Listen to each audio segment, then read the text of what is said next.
فالمؤمن الموفق يعلق قلبه بالله ويسأل الله عز وجل موحدا لله سبحانه وتعالى. وأحببت هنا أن أنبه على أمر يغفل عنه كثير من المسلمين، ألا وهو أن هناك سببا عظيما لإجابة الدعاء، وهو يا أخي أو يا أختاه أمر يسير.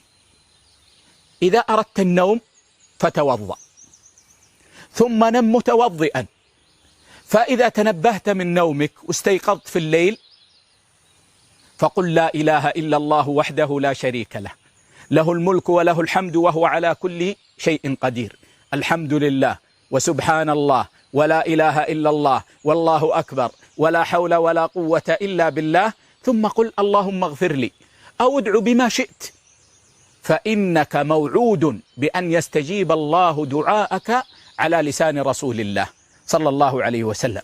صح في البخاري أن النبي صلى الله عليه وسلم قال: من تعار من نومه فقال لا إله إلا الله وحده لا شريك له، له الملك وله الحمد وهو على كل شيء قدير، الحمد لله وسبحان الله ولا إله إلا الله والله أكبر ولا حول ولا قوة إلا بالله، ثم قال اللهم اغفر لي أو دعا استجيب له، فإن توضأ وصلى قبلت صلاته، أو كما قال صلى الله عليه وسلم: فمن تعار من نومه، من تعار من الليل فقال، ومعنى تعار معناه قيل استيقظ من نومه مع كلام من استغفار أو ذكر أو نحوه، وقيل تقلب في فراشه مع كلام، وقال بعض أهل العلم معناها انتبه. والذي يظهر لي والله أعلم أن المناسب لهذا المقام أنه انتبه،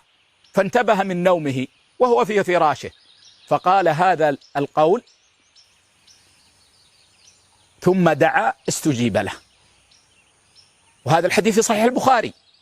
وجاء عند ابن ماجه أن النبي صلى الله عليه وسلم قال: ما من عبد بات على طهور ثم تعار من نومه فسأل الله شيئا من أمر الدنيا أو أمر الآخرة إلا أعطاه. وصححه الشيخ الألباني رحمه الله عز وجل. ما من عبد، ما تقتضي العموم، بات على طهور يعني بات على وضوء، بات متوضئا، ثم تعار يعني انتبه في الليل، فسأل الله شيئا من أمر الدنيا أو أمر الآخرة إلا أعطاه. وهذا وعد صادق على لسان رسول الله صلى الله عليه وسلم، لا نشك فيه. ولذلك وصيتي لنفسي وإخواني أن نحافظ على هذا، نحافظ على الوضوء قبل النوم وننام، فإذا استيقظنا تقلبنا في فراشنا لأي سبب من الأسباب قلنا هذا الذكر، ثم أتبعناه بالدعاء، وإن زدنا كمالا فتوضأنا وصلينا قبلت صلاتنا. فهذا خير عظيم. أين نحن منه؟ أين نحن منه؟ خير لنا في الدنيا والآخرة. أولا هذا ذكر لله وهو عبادة ترضي الله عز وجل، ثم إنك موعود بأن يستجيب الله دعاءك. إذا كان عندك هم افعل هذا سيفرج عنك إن شاء الله.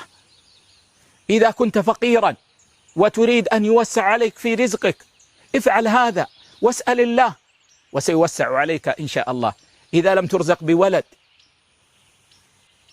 افعل هذا واسأل الله، وإني لأرجو الله أن يعطيك الولد. ونحن نعلم يا إخوة أن إجابة الدعاء